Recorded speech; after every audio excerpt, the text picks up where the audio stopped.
black or a white, I am a rich or a poor, we have to stand shoulder to shoulder. This is the practical example of universal brotherhood. That is the example that Islam has preaches to its followers. How to remove the obstacles, because we all are racist by nature. But when we come for Salah, Allah says you have to remove this obstacle so that you can be in the straight path. Because He is your brother. He is your brother of faith. When the sisters pray, they are the sisters of faith. So you are one common generation. You are from forefathers Adam and Eve. So do not differentiate amongst you. But fear me, and He will be honored in the sight of me. The other example of the biggest universal brotherhood is in Mecca. We know every Muslim, it has obliged that if he has the ability to perform pilgrimage once in a lifetime in the holy city of Mecca. So, irrespective whether we are a rich or a poor, we go there, the Muslims go there, they wear the same clothes, and the reasons of that, there is no differentiates in terms of our race, our color, of our creed, or of our nationalities. We all go there to show an example of universal brotherhood. There is not a single faith in this faith of this earth which have such an example of universal brotherhood. So,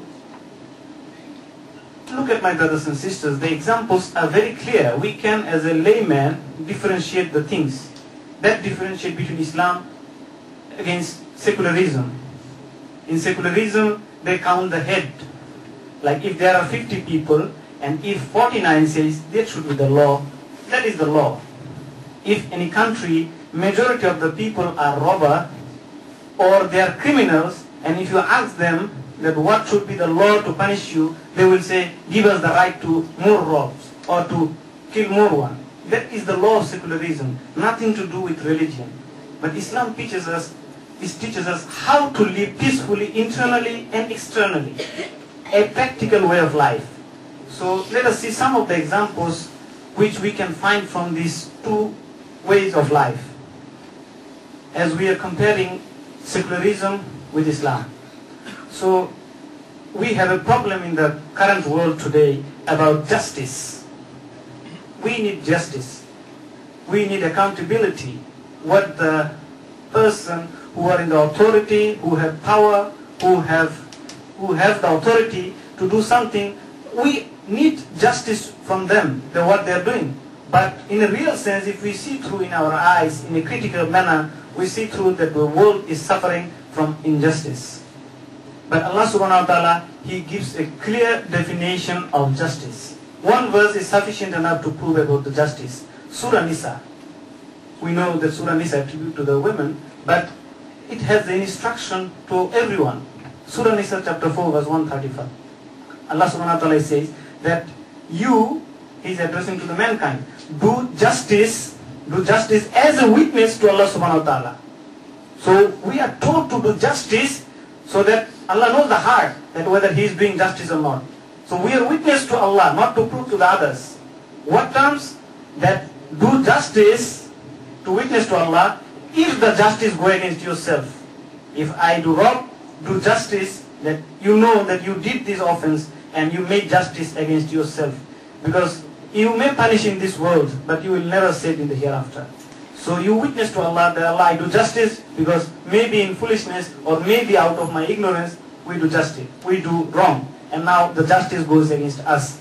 Allah continues, that if the justice goes against your parents, if the justice goes against your relatives, against a rich or against a poor, Allah protects both. So the clear message of Allah subhanahu wa ta'ala says, we must as Muslims, must try to establish justice in the society. Justice of personal justice, justice as a community, justice in the family, justice in the nations, and justice in the globe. And that is a practical solutions for justice. We see some of the moral teachings of Islam. Islam teaches us how to be moral. Morally we have to be good. And the Quran tells us, the one surah after the last one, Surah Nisa, is Surah Ma'idah chapter 5, verse 32, where the world is suffering from killing of innocent human beings in the name of war on terror. Thousands and innocent people, of children, the olds, the youngs and the youths, the patients in the hospitals, they are dying because of killing. And we know that how Islam's come to rescue from killing. Surah Ma'idah chapter 5 verse 32, Allah says that if you kill any single human being, irrespective whether he is a Muslim or non-Muslim, except for this reason that he comes to kill you or he is creating mischief in the land, it is as though you have created the whole of mankind. Allah subhanahu wa ta'ala is telling, if we as a Muslim kill either a Muslim or a non-Muslim, unless for two reasons, except he comes and kill to you, or he comes to create mischief on the land, it is as though you are creating whole of mankind. The moral teaching of Islam. And the practical example, every country have his civil force, army, navy, police force. Why? So that the innocent people in the community, they can live peacefully. Some person who is a criminal, if he comes and if he wanted to kill the others, it is the duty of the security people to give the rescue to innocent citizens. The army is there so that they can prevent the others, outsider, those who want to come in a country to create mischiefs in the land.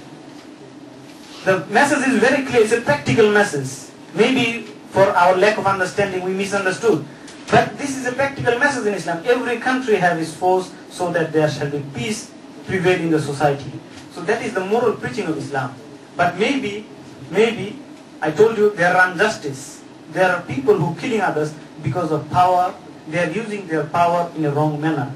They are using media as a big tool so that they can brainwash the people to think the others that what they believe.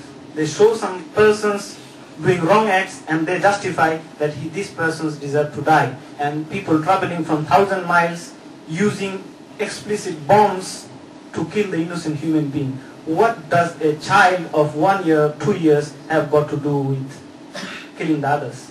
But the people traveling, they are riding the aeroplane and they are killing the people. We know in history, the one nation, that is America, the first time they used the nuclear weapon in Japan.